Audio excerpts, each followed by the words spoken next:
Mission Impossible Dead Reckoning. No, Mission Impossible The Final Reckoning. Um, this is the new Tom Cruise film starring Tom Cruise. Y'all know what this is. It's another Mission Impossible film. It's basically what seems impossible, and let's make Tom Cruise do it. I love this film. I really, really had a good time. Again, I'm going to use popcorn film, but not in a bad way. It is a popcorn film. You sit down and you are thoroughly movie star entertained. You are just putting popcorn in your mouth and you're having a great time. You're having a full-on roller coaster ride, and it's a great ride. It's just exciting. It's fun. It's jaw-dropping. It's exhilarating. There wasn't a moment. I will say this: that maybe the beginning is a little bit exposition heavy, a little bit. Let's have a few montages heavy. But when they get to the action set pieces, I tell you, they were stupendous. And I don't use that word lightly or likely. I never know what the right word is at the end of that phrase. But I don't use that word likely or lightly. It was stupendous. It was stupidly good. In my mind, stupendous means it was stupid how good it was. That's what stupendous means to me. It was those action set pieces were literally a thrill ride. They were sitting down on the Nemesis in Thorpe Park or Alton Towers or wherever it is, strapping in and going on an actual thrill roller coaster theme park ride. It was outstanding. You do have some little action bits here and there, some topless, like Tom Cruise has a fight in his underwear. It's all good. But you get the first big set piece, the big Mission Impossible set piece is the submarine.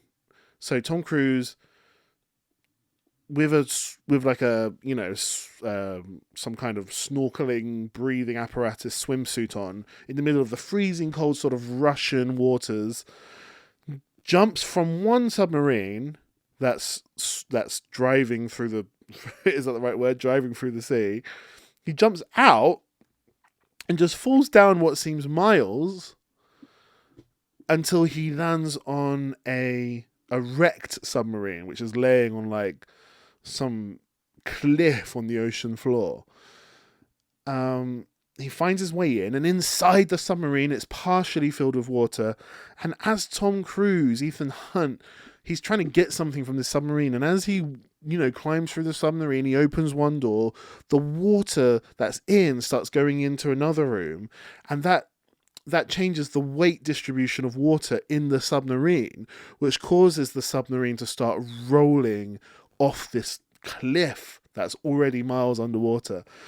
And in this submarine, this Russian submarine, are like 50 giant warheads, like these giant bombs, these metal bombs that are clanging and clicketing and splashing and falling down into the water as the submarine just keeps rolling and rolling in the water. And Tom Cruise, I don't even think there's any music in this bit. It's just the creaking of this submarine as Tom Cruise tries to make it through the submarine, grab this thing that he needs, and then he's trying to get back out, and then these warheads that are like bouncing around that you think these are going to explode any second, they like lodge one of the doors closed, and the submarine just starts falling off this cliff, and Tom Cruise has to get out by climbing through one of the torpedo sort of shooting holes that are in the submarine. I don't know any of the correct words for these things.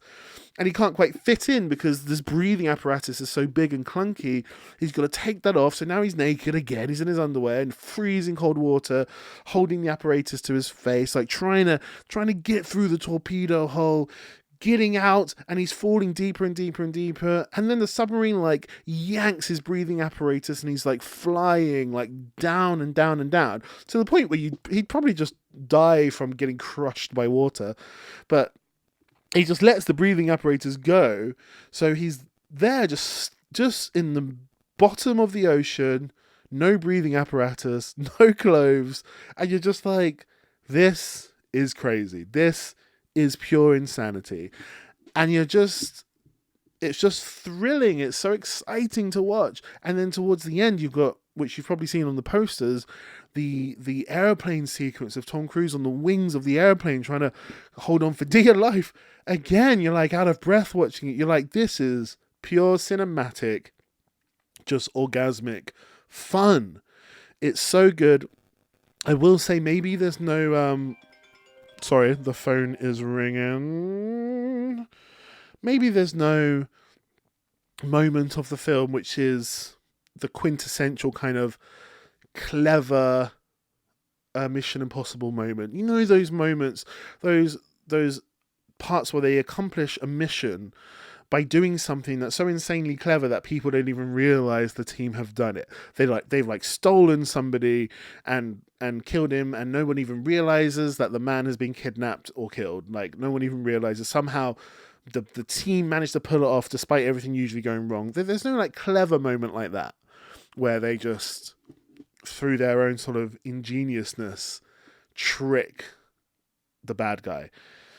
So there's no moments of that, which I feel like are staples of the Mission Impossible. But in the end, these giant action set pieces are just they're just glorious. They're stupendous, I have to say. Tom Cruise is one of the last proper movie stars that exists, and he's earned that status. He's really putting his life on the line for this art. You watch it and you think, this old man, he's getting old, he is getting there, but he is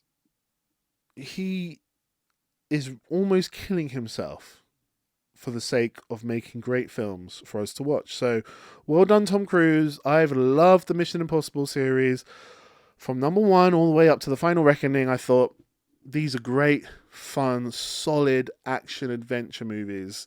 And I would love to know what you guys thought, because for me, that was fantastic. A fantastic film.